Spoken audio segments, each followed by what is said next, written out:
It's up super early yesterday, like 6 o'clock in the morning, because Eamon has been super into skateboarding here lately, and so he wanted to skateboard for like before school. He was like, "Dad, can we skate before school?" And I said, "We got to get up early if you want to do that." I said, "You have to get up early. I'm not going to get up that early if you're not." Yeah. So if you don't get up whenever I get up, I'm going right back to bed, and I'm not going to wake you up again. Do you usually get up at 6? Yeah. And so I got him up and everything, and he was ready to go. It kind of took him a little bit where he was kind of like, and I said, "Hey, you said you wanted to skateboard," and he was like, that, and and then his breath hit. No, okay. But I wanted us to be ready. That way we could go skateboard and then just put everything in the truck and go to school. Oh, okay. That's cool. So we went, and by the time we got to the park, it was light enough outside to see and everything. So y'all went to the actual skate park and got down. Well, not to the skate park. I was gonna try and take him there, but he just wanted to go to the park and ride around the sidewalk and everything. Did you skateboard with him? Yeah. Nice. Oh, do you board? Yeah. What? Yeah. Do you longboard too? Yeah. Yep. That's actually how I started, was longboarding initially. I didn't really skateboard a whole lot. And then I went snowboarding for the second or third time after I started longboarding, and I immediately picked it up, immediately. And then whenever we came back to Amarillo, my buddy, he skated all the time, and we would go to the parking garages and go skate over there, and just down, go all the way up, down, all the way up, basically. And so then I got his skateboard and started trying to learn how to skateboard in the parking garages, because it was just, you don't have to kick push or anything like that. You can kind of just get on it and it just takes you, and Tony B, do you skateboard or longboard? I've always wanted a longboard. I don't skateboard per se. I can go down the sidewalk, but there's no way I'm about to go traverse the town in a skateboard. But I would love to learn how to longboard. I think it's so cool. It's so fun. Smooth. Yeah. You know what I'm saying? I see people longboard in the middle of the stream, the rock's not, but no, the wheels are big enough that the gravel doesn't affect it at all. Smooth ride. Skateboards clink, clink, clink, clink, clink. Oh yeah. You got to be careful. You'll eat it on the rock. And at this age, I don't know what skateboarding would look like for me. I would definitely need. I'm like a cruiser. I don't need a cross rocket. I just need a cruiser type. You can need a longboard. You know what I mean? So absolutely. I'm kind of an adrenaline junkie. So I like that. As I get older, I get more cautious. So it never stops. I don't even jump on trampolines anymore. Oh my gosh. I worry about my knees too much. Yeah. You know? My mom said when I was younger, we had a trampoline that was pretty low to the ground, but it was bigger. And I was 2 years old, and I was out there throwing backflips. Oh. And she was freaking out. What is this kid doing? Who is she? And my dad's like, "It's fine. She's good. Don't worry about her." Yeah. We never had we actually had a neighbor had a trampoline, and we would beg to go over there, and eventually my parents would let us, but their mom had us sign waivers. Oh, crazy. That's crazy. Yeah, we were I don't know, 6 or 7, so this was not using my homeowner's insurance if you get hurt. This was in the 90s, so I don't know, and somebody with a trampoline in the hood, they're the rich family. You know what I'm saying? So everybody was lined up to jump on that thing. That's but hilarious. Had to sign a waiver. That's funny. We That's trampolined wild. all day. I feel like that was why I was in such good shape younger, because we would jump all day long. Yeah. We should all have trampolines now and just jump. We were big on the sprinkler under the trampoline. Yes, that's the best. Yeah. All right. So Madison, why don't you tell us how we all got here? Yeah, so we're the Amarillo Exchange Club.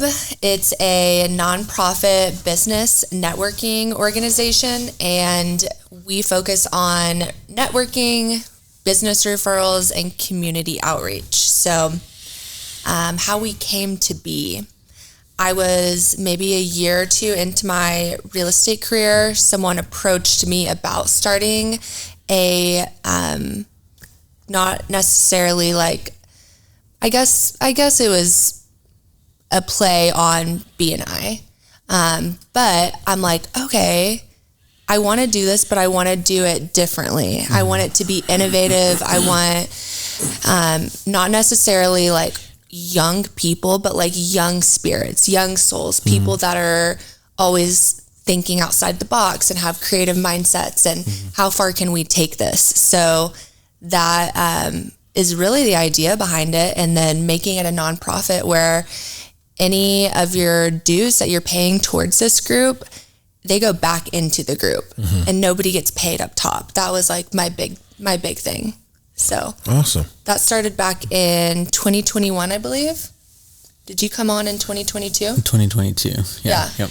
So we had Dylan Moon with TRX and he held that position, and then you came in and took his place. Do you remember coming in and what was going on in your life? I do.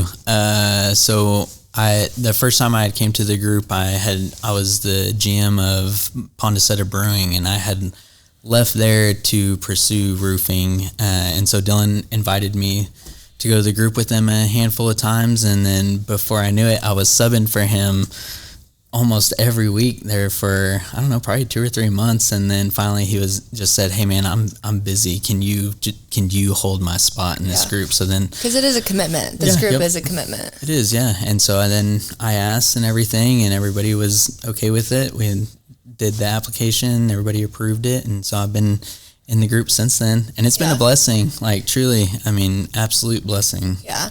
Well, I know some of your backstory when you first started. Are you comfortable talking about where you're at? Yeah. Okay, cool. So whenever I first came into the group, like I said, I had just left Pondicetta Brewing. I had some stuff going on where I was getting a divorce, and alcohol and everything like that just wasn't the best option to be in the house. And then by the time everything was all said and done, my first week of being at TRX was also my first meeting at the Amarillo Exchange Club that I got invited to. And I had just found out that I was getting a divorce like the day before. Wow. And you were sitting in the meeting just like, I was in the meeting, contemplating I almost life. could care less what the meeting was about. And I'll never forget, whenever they came around, somebody had just said that they just wanted just prayer for them personally. And so it came to me, and that's really all I could muster out of my mouth. I didn't know what to ask. I didn't know what to say. I just said, "My name's Matt Groh, and I'm with TRX Roofing, and I would just like some prayers." And that was it. And then John is the sweetest human being. Yes, John Williams with Williams Family Insurance. He helped me out quite a bit whenever he prayed, because he spoke my name individually and everything. And so it was that's whenever I knew I wanted to continue to go to the group, because I felt very welcomed and very comfortable while I was in there. Yeah. So that's what I love about this group, is that we can be real. And I think starting any kind of business or career, you're comparing yourself to other people. Like even me starting real estate, I just wanted to have like a meeting at our office with other realtors who would come in and be like, "Hey, this actually is really hard, and here's how I'm struggling." And nobody ever would. It was like, "I'm so successful." Like nobody would really kind of like get on that level where you can be vulnerable. And so I think our group is great about meeting you where you're at, and we don't have to be fake about it. Yeah. Nope. I agree. Whenever I did my first presentation, which was a pretty standard presentation, just kind of said who I was and what I did and everything like that. And it didn't necessarily feel like me. And so then I kind of took my presentations into like my own sort of style, but still like relating it to business and everything like that. And I think that's whenever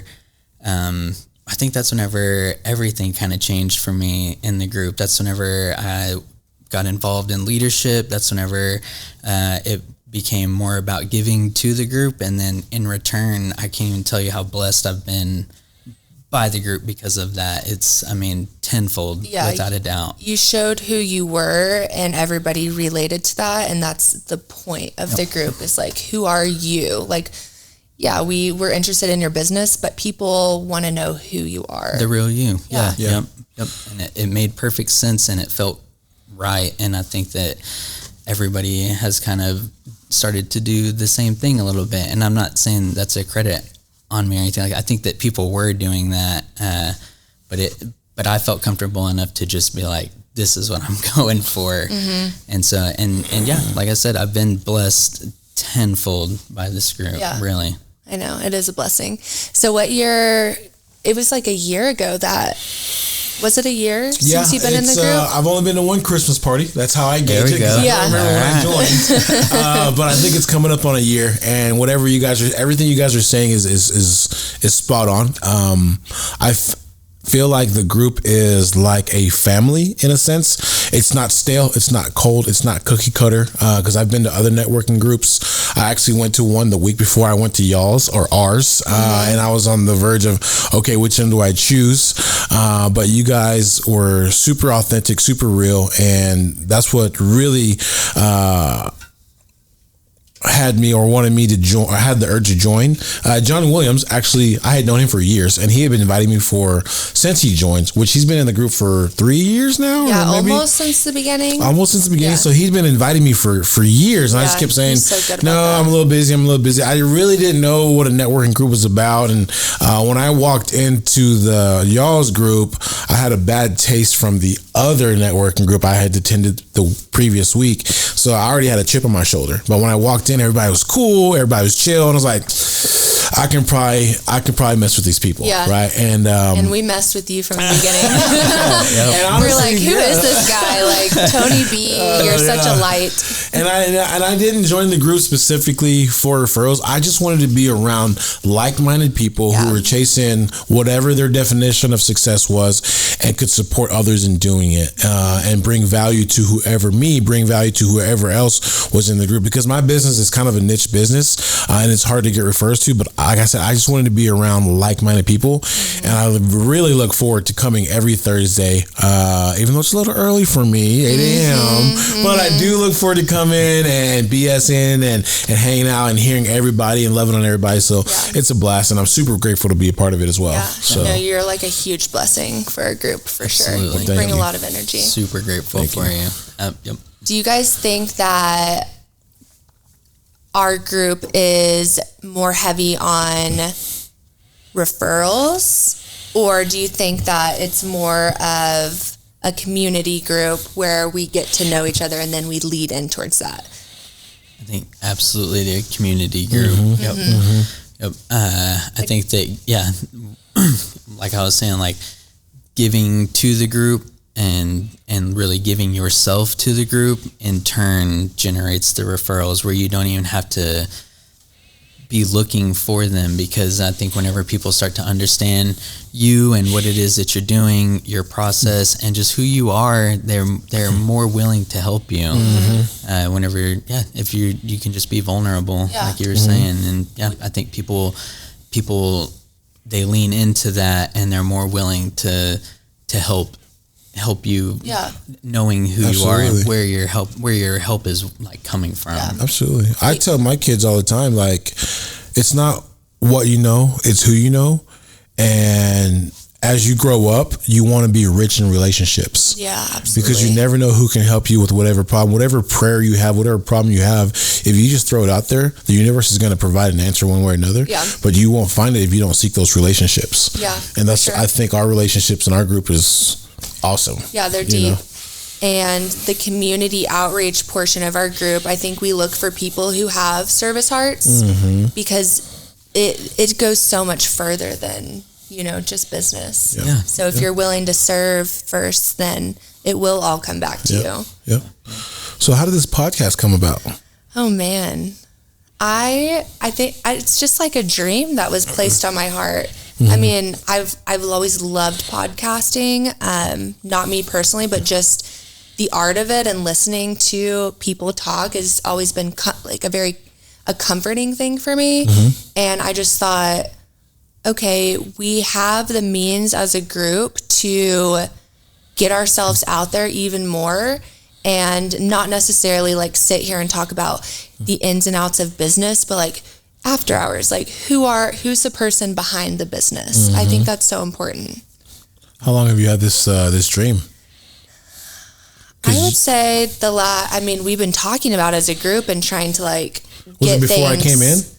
It was probably right around that time. Oh, okay. I think so. Okay. Yeah. Probably right around then. And obviously a podcast is a lot of legwork. You need a lot of help. Yes. We're busy people. So Everybody was very excited about it. I probably jumped the gun a little bit too soon, like just with the idea. Like I have great ideas and I need a lot of help implementing them. Like that's just the type of person that I am. Yeah. So yeah. Me too. I shoot first, aim later. Yeah.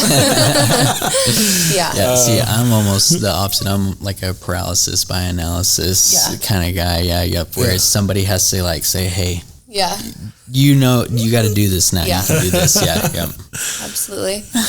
So what are you guys, what are y'all going through right now that like might be personal that leads into business?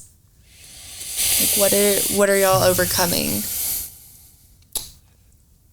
You know, for me, I don't know if I'm fixing to go through a midlife crisis or what's going on. I literally just did. But I'm turning 39 this year, and my business is basically on cruise control, right? I have stepped away from operations. I've stepped away from service and field, and I am out doing things like this. You're a business owner. I'm actually stepped into the business owner thing. So now I'm like, oh man, I'm not in the field. I feel like I'm not being productive. Yeah. Like we were just talking about earlier about how you live every day like Saturday. I'm sitting here like, what are my hobbies? What do I want to do? You know, my morning routine is gym, Bible, journal, book. And that's what I do every morning. But outside of that, I also have follow-up calls and emails. And that doesn't take but an hour or so. So I'm just like, what do I do with my life? Am I doing the right thing? Yeah, right. I'm trying to find out who I am in the business owner role, because I like being in the operations role and being with my guys, but if I'm there all the time, I can't grow my business. And that's one of the struggles I'm going through right now is learning how to be a business owner and building more relationships and seeing how many more doors that I can help my guys walk through. Yeah. You know, well, it's an accomplishment to be in a place where you get to own your business and you don't have to be in it every single day. But that is a challenge too. It is. It's a whole like Meek Mills. There's levels to this. There's levels to this. New levels, new devils. Yeah. You know. Yep. So, what about you, Matt? Yeah. I would say I'm just kind of coming into learning commercial roofing. And so that's been a little bit of a challenge because I'm trying to put myself out there while also still learning at the same time. So sometimes I'm trying to give a certain standard that sometimes it's tough to give at this point. But fail forward. Yeah, but fail forward. And it's a thing that I had a roof a long time ago, over a year ago, that was a commercial roof. It was my first roof, and it was a nightmare. It was an absolute nightmare. And it almost kind of put me off of doing anything like that. But really, it was more so, I think I was just, my pride was just a little hurt. And it was more like, now it's my challenge to myself. That's like, you can learn this and you can do this, and you can be the guy at TRX that knows this aspect of this part of the roofing. You can be that go-to guy on the commercial side. Yeah. And so that's kind of what I'm pushing for. And then also trying to like balance that time with like with my two boys. I have a 7-year-old and a 5-year-old, or well, almost 5-year-old, 4-year-old. And so they whenever I have them, they take up my entire week and in the best way possible. And so I was trying to kind of, like you said, not feel guilty about taking that time and spending it with them, even though I know that there's stuff that I was trying to get done at work that I don't want to carry home like with me, but I need to get it done. And so it's just kind of balancing that really.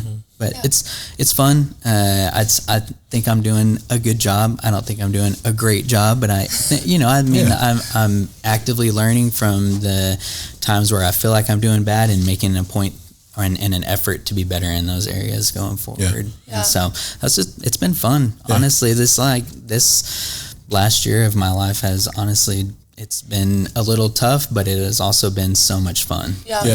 Well, I think we got to learn how to give ourselves a little grace too, right? Yeah. And success is like this, like you'll hit a plateau and then you'll go up, and then you'll hit a plateau and then you'll go up. So it's not linear. I mean, you can't necessarily be you don't look at the individual days, you look at them as a whole, because we can't be rock stars every single day. Yeah, I'm big on Andy Frisella, and so he has the power list, and it's like as long as you're getting your 5 things done every single day, like then you know that you're getting them done, and as long as you win every day. You can lose a day, but as long as you're winning more days than you're losing, then you're winning. Like 1% better every day. Yep. What's the power list? Is it a list you make up yourself, or is it his? So list? it's a list that you make up yourself. Okay. It's the 5 most important things that you need to do that the next day, and I write them down every night before my next day. And so 5 things that I absolutely have to get done. They're like things that are the most important to me. And then there's other things, but those are the ones that I make sure that I get done. And if I can do those 5 things, that's a win on the board. Like, even if I didn't get to the other things I wanted to do, these are the most important things, and that's a win. So as long as I can win more days than I lose, then I'm winning the year. I dig that. I'm gonna have to do that. You have to celebrate yourself because in the little things, because nobody else is going to celebrate you the way that you would. Yeah. Yep. Yeah, you got to give yourself credit where credit's due, and it's hard to do that sometimes. We can be our toughest critic, as cliche as that sounds. Yes. Yeah. Are you tough on yourself, Maddie? Oh my gosh. Yes. Yeah. I've always been that way. But I'm trying to change in that way. Like you said, you're about to go into a midlife crisis. I have never been scared of getting older. I've never been scared of birthdays. It's like it's always been such a fun thing. But when I turned 29, there was something that happened inside of me where I was like, oh my gosh, like, what is this life? What is this about? And I've come to realize that I did make a lot of my life and like who I am and my worth in my business. So I'm really trying to be like, even if I'm not Madison Wall, the realtor forever, like I am Madison Wall, and who is that? So that's what I'm working on right now. The next step. Yeah. The next level. Yes, the next level. Yeah.